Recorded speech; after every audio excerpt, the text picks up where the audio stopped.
Hi everyone! This week we're going to be reading from a book called At the Amusement Park. This is our title, and a title tells us what our story will probably be about.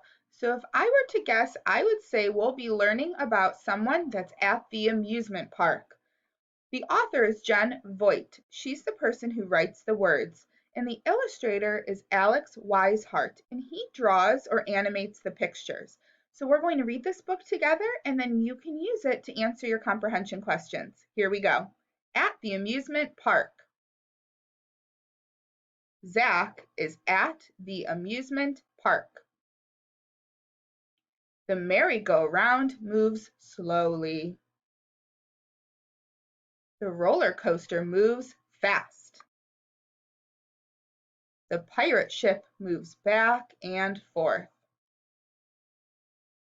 The water on the water slide moves down. The dart moves in the air.